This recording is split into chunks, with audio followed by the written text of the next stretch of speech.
کیا شب برات میں جاگنا اور روزہ رکھنا صحیح ہے؟ 15 شعبان کا روزہ کسی صحیح حدیث سے ثابت بولو بھائی نہیں. صرف جمہور کے نزدیک عبادت ہے 15 شعبان کی، اس کے علاوہ باقی کوئی بھی چیز. میرا اس پر بہت ڈیٹیل میں بیان ہے، یوٹیوب پہ سرچ کریں وہ بیان آ جائے گا. میسج ٹی وی والوں نے ایک انٹرویو لیا تھا اس پہ، اس میں نے دلائل سے ثابت کیا ہے. پوری مدلل بحث کی ہے کہ نہ اس رات میں قبرستان جانا چاہیے، نہ اس رات میں حلوے پکانے چاہیے، نہ اس رات میں الگ سے کوئی نہانا دھونا چاہیے، نہ اگلے دن کا روزہ رکھنا سنت ہے، نہ پٹاخوں کی کوئی حیثیت ہے. سمجھ رہے ہو؟ اب مجھے پتا ہے جو گالیاں آنے والی ہیں یوٹیوب پہ. 15 شعبان کی رات میں ہمارے ملکوں میں جو ہمارے عجمی ملک ہیں اس میں وہ کچھ ہو رہا ہے جو نہ میرے نبی نے کیا، نہ صحابہ نے کیا، نہ تابعین نے کیا. عجیب و غریب عبادات گھڑ لی ہیں، عجیب و غریب اس کے اعمال بنا لیے ہیں اپنی طرف سے، اور مسجدیں بھری ہوتی ہیں اور روشنیاں لگی ہوتی ہیں اور آتش بازی ہو رہی ہوتی ہے.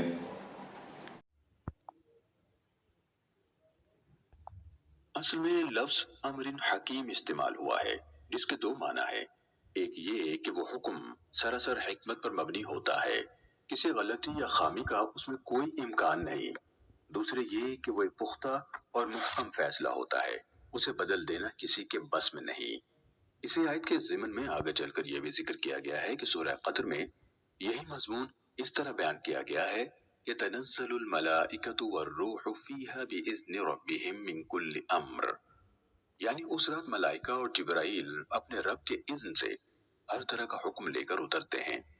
اس سے معلوم ہوا کہ اللہ تعالیٰ کی شاہی نظم و نسق میں یہ ایک ایسی رات ہے جس میں وہ افراد اور قوموں اور ملکوں کی قسمتوں کے فیصلے کر کے اپنے فرشتوں کے حوالے کر دیتا ہے، اور پھر وہ انہی فیصلوں کے مطابق عمل درآمد کرتے رہتے ہیں.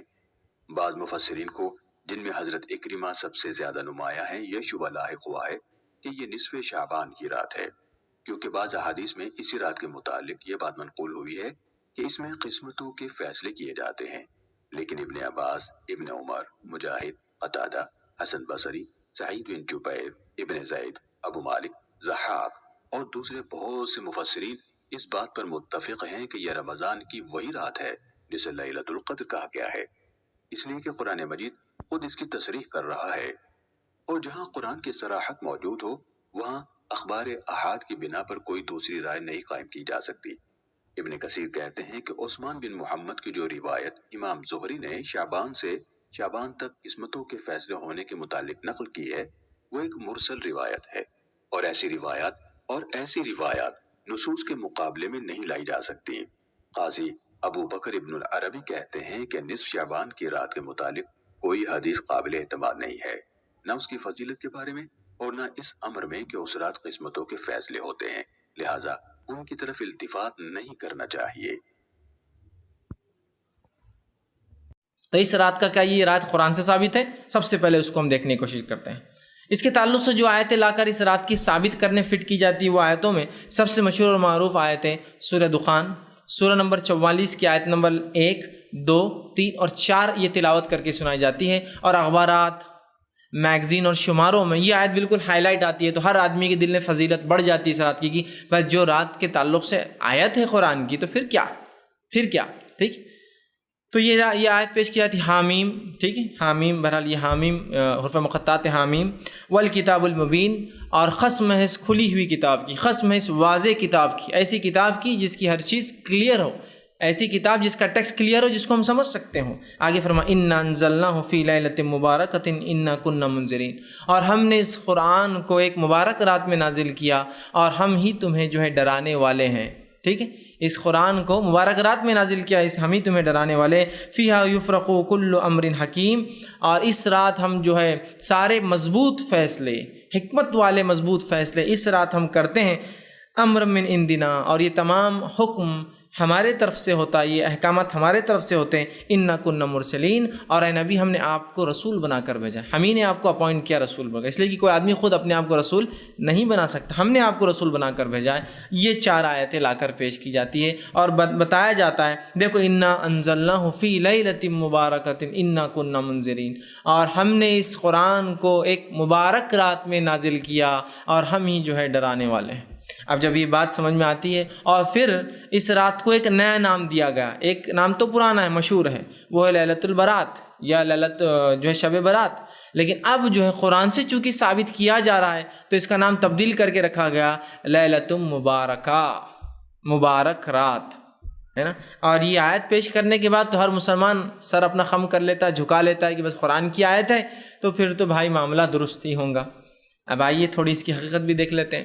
قرآن کی تفسیر کے جو لوگ اصول جانتے ہیں تو قرآن کی تفسیر کا پہلا اصول ہوتا ہے قرآن کی تفسیر قرآن سے، تفسیر القرآن بالقرآن، یہ پہلا اصول ہوتا ہے۔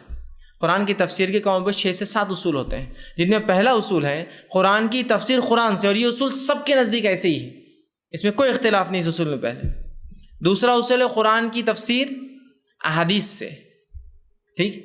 تو آئیے اس اصول کے مطابق چلیے پہلا اصول اس پر لاگو کرتے ہیں، قرآن کی تفسیر قرآن سے، ٹھیک۔ کیا فرمایا؟ قسم ہے اس واضح کتاب کی، اور ہم نے اس کتاب کو ایک مبارک رات میں نازل کیا اور ہم ہی تمہیں جو ہے ہم جو ہے ڈرانے والے ہیں۔ آئیے اب اس کو تھوڑا سا جانچنے کی کوشش کرتے ہیں کہ اس کا کیا معنی ہے، اس کا جو اللہ رب العزت فرمایا ہم نے اسے ایک مبارک رات میں نازل کیا اور ہم ڈرانے والے ہیں۔ قرآن سے اس کی تفسیر لینے کی کوشش کرتے ہیں تو پتہ یہ چلا یہاں اللہ رب العزت نے قرآن کی قسم کھا کر یہ کہا کہ ہم نے اس قرآن کو مبارک رات میں نازل کیا۔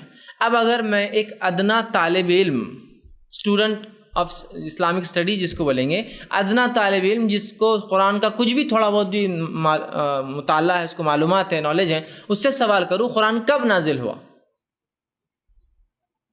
تو میں سمجھتا ہوں اگر 1000 کا مجمع ہے، لاکھ کا مجمع ہے، تو 1% لوگ بھی نہیں بولیں گے 15 شعبان 15 شعبان 15 شعبان، کیا بولیں گے آپ؟ کون سا مہینہ؟ رمضان۔ ایک ادنا طالب علم میں کہہ رہا ہوں، لاکھوں کے مجمع میں بھی کوئی یہ نہیں بولیں گا کہ یہ قرآن جو ہے شعبان میں اترا ہے نا؟ کب اترا ہے؟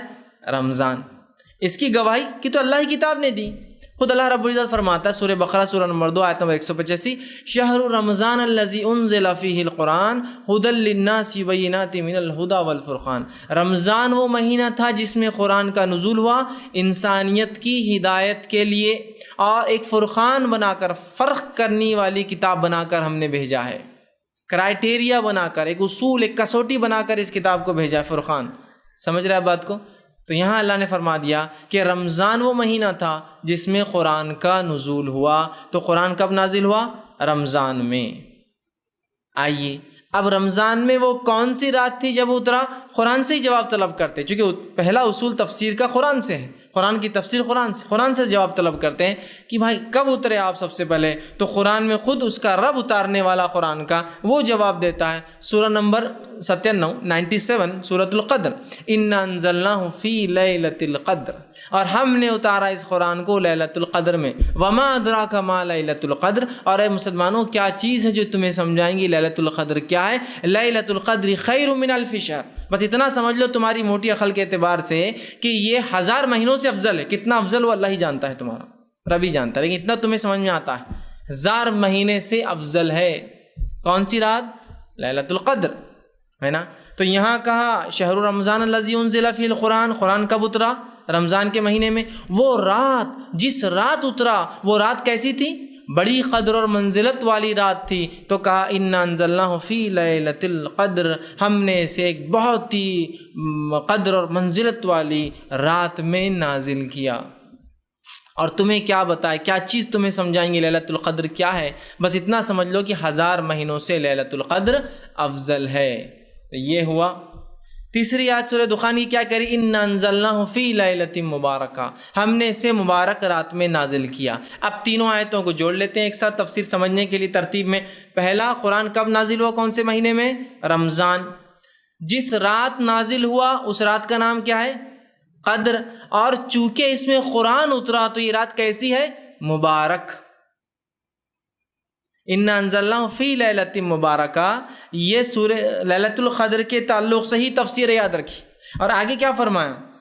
مبارکہ انا کنا منذرین فیہا یفرق کل امر حکیم، اور اسی رات ہم سارے حکمت کے اور بڑے مضبوط والے فیصلے کرتے ہیں. مطلب مفسرین لکھتے ہیں اس رات اللہ رب العزت نے جو تقدیریں ہماری لکھ دی ہے، اس تقدیر کو فرشتوں کو سونپ دیا جاتا ہے ایئرلی، کہ آپ کیا ایکسیکیوٹ کرنا ہے، یہ بندوں کے ساتھ کیا کیا کرنا ہے.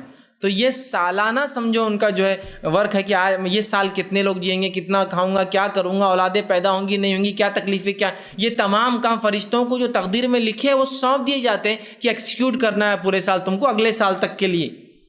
ٹھیک، تو اس رات یہ ہوتا ہے نا. اور اسی بات کو اللہ رب العزت نے سورہ قدر میں دہرایا اور کہا وما ادراک ما لیلۃ القدر لیلۃ القدر خیر من الف شہر تنزل الملائکۃ والروح، اور اترتے ہیں اس رات ملائکہ، ٹھیک، فرشتے اور روح.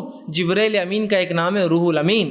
اترتے ہیں اس رات جبرائیل اور فرشتے، اور آگے فرما فیہا باذن ربہم من کل امر، اور اللہ کے حکم سے اترتے ہیں اور تمام احکامات جو مضبوط احکامات ہیں جو اس سے پہلے سورہ دخان میں آ چکے ہیں کہ اس رات ہم اپنے احکامات کو وہ کرتے ہیں، تو کہا من کل امر، اور اس رات ہم اپنے احکامات کو نازل کرتے ہیں. ٹھیک ہے، سلام ہی حتی مطلع الفجر، اور سلامتی والی ہے رات فجر کے طلوع ہونے تک.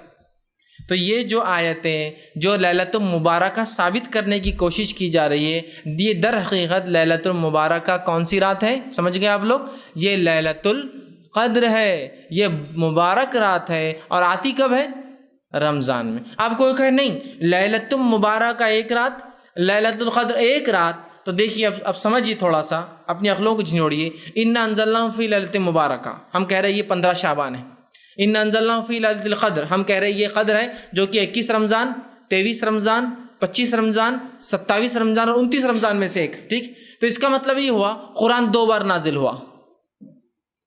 قرآن 2 بار نازل ہوا، ایک بار نازل ہوا 15 شعبان کو، اور شاید رسول اللہ پھر بھول گئے جب نازل ہوا، پھر اس کے بعد پھر دوسری بار اتارنا پڑا. یہ آپ سمجھ رہے ہیں یہ کنفیوژن جو اگر آپ مانیں کہ یہ مبارک رات الگ ہے، قدر الگ ہے، تو مجھے بتائیے قرآن کب نازل ہوا؟ آپ کہیں گے رمضان کی، تو قرآن ہی گواہی دے رہا ہے. تو پھر آپ کی بات سنی جائیں گی یا اللہ کی کتاب کی بات سنی جائیں گی؟ بتائیے. تو بس جب امت نے سوال کیا کیا یہ رات قرآن سے ثابت ہے، تو آیت لا کر فٹ. میں نے کہا نا، ایک ہے چیز کا ثابت ہونا، قدر بالکل ثابت ہے، اور ایک ایسی چیز ہے جس کو ثابت کرنے کے لیے دلائل کو جمع کیا جا رہا ہے. مطلب یہ کہ اگر میں یہ کہہ لوں کہ یہ چیز مجھے اپنے نفس پہ حلال کرنا ہی ہے، اب شروع کرو تحقیق کی کیا ہے، تو میں حلال والی چیزیں لیتے جاؤں گا، حرام والا معاملہ چھوڑتے جاؤں گا. شریعت نے کیا کہا وہ اصل ہے، یاد رکھیے. تو یہاں ہم دیکھ رہے ہیں یہ آیتیں سراسر جو ہے لیلۃ القدر کے تعلق سے ہے. ان آیتوں کا رتی برابر بھی تعلق 15 شعبان سے نہیں ہے، یاد رکھیے.